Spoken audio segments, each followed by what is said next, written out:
For a closer look at the two businessmen and their legacies, we turn now to Andy Kilpatrick. He's author of A Permanent Value, The Story of Warren Buffett.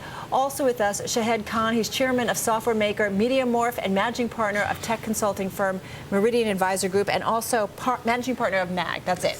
Got it. Guys, great to have you here with us. I mean, it really was kind of an amazing day today. Two visionaries, two very different industries, one older, one younger, different journeys that got them there. Let me start, Andy, with you. Warren Buffett. What about what he did today to you says classic Warren Buffett?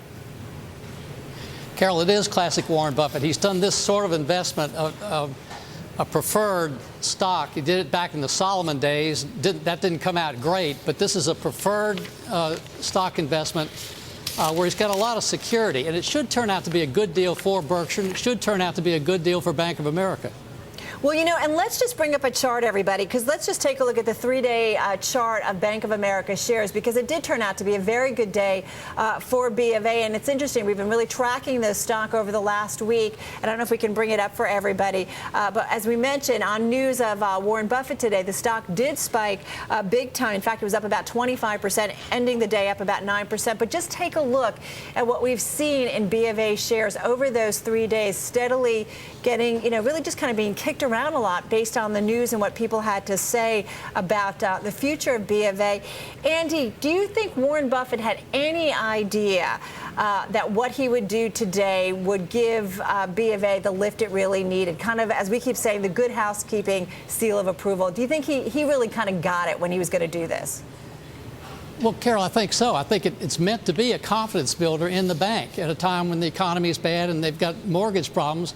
That is the purpose of this thing, is to say, I have a lot of confidence in the leadership and in the bank, and here's some time to work these problems out. It's going to be, as I say, good for Berkshire and good for Bank of America if all goes well, and it should.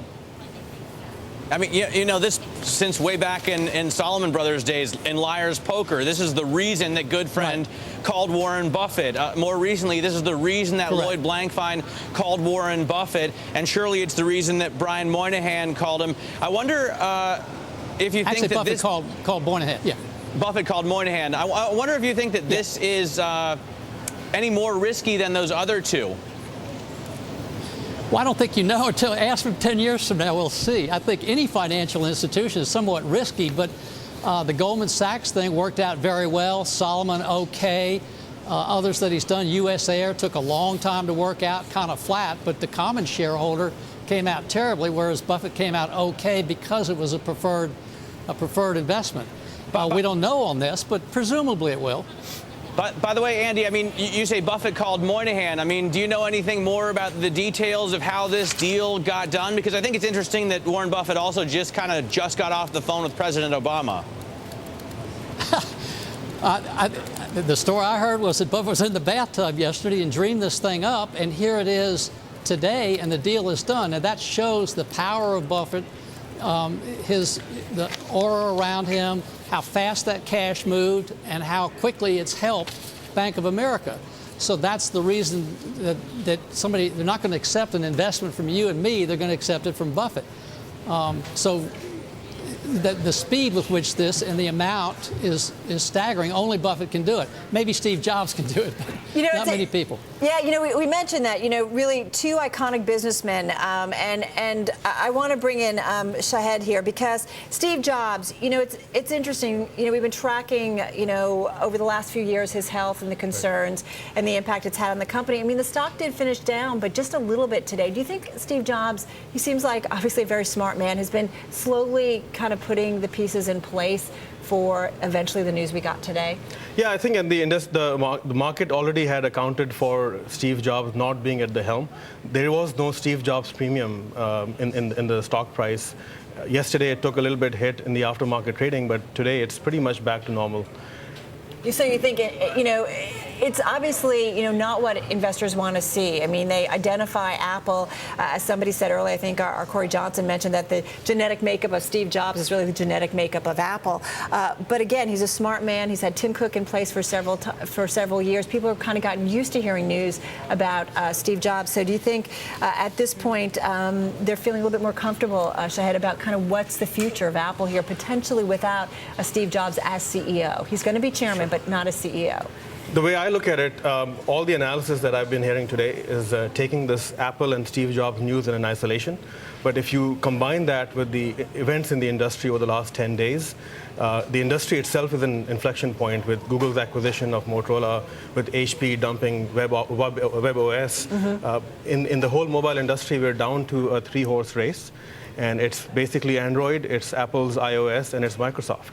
And with that, and Steve Jobs not being at the helm of Apple, there is an opening for somebody else to come in and become number one now, which they didn't have before. And if you look at Steve Jobs, and he's been referred to as the Henry Ford of this era, the Thomas Edison of this era, he was a leader.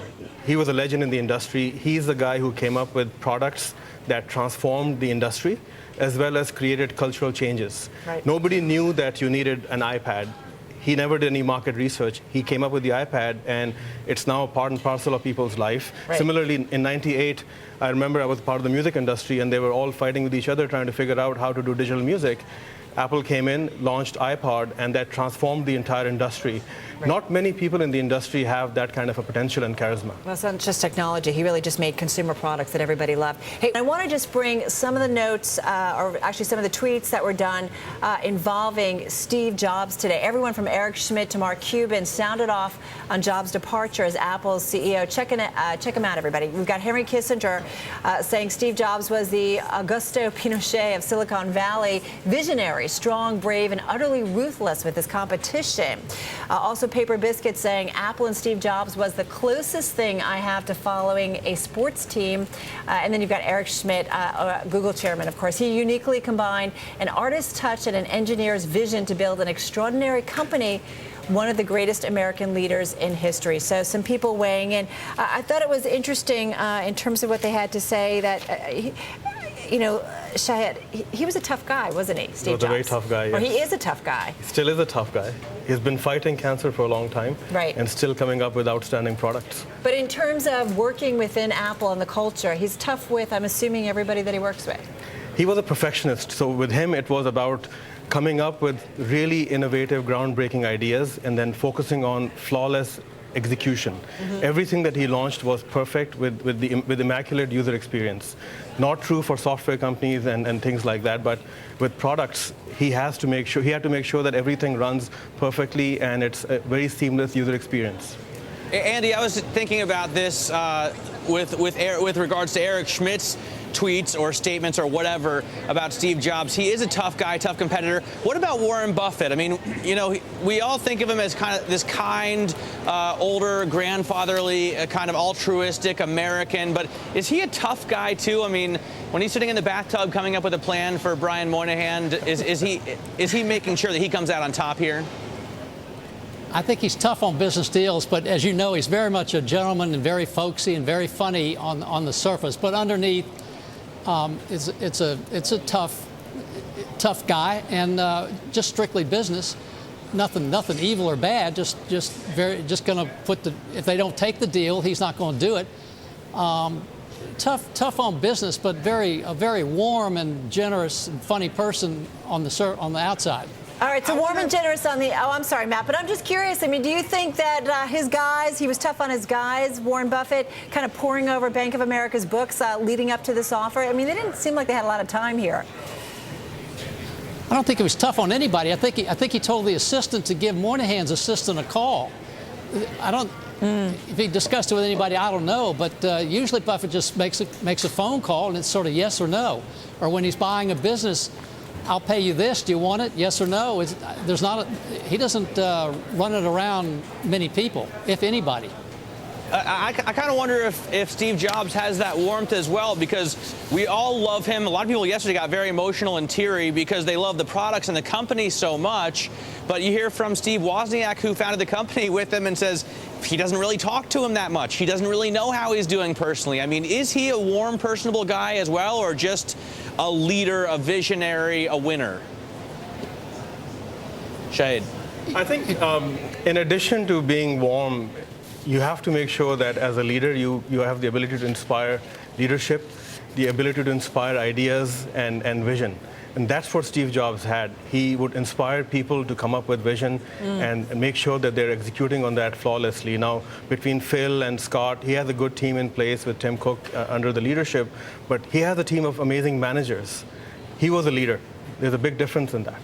Yeah, but no doubt that he's instilled a lot in them over the last few years in terms of how he looks at things and approaches things that should carry on for several years. It should carry on for several years, but technology, it's a very fickle industry. People have come up with iconic products in the past, and nobody remembers them anymore.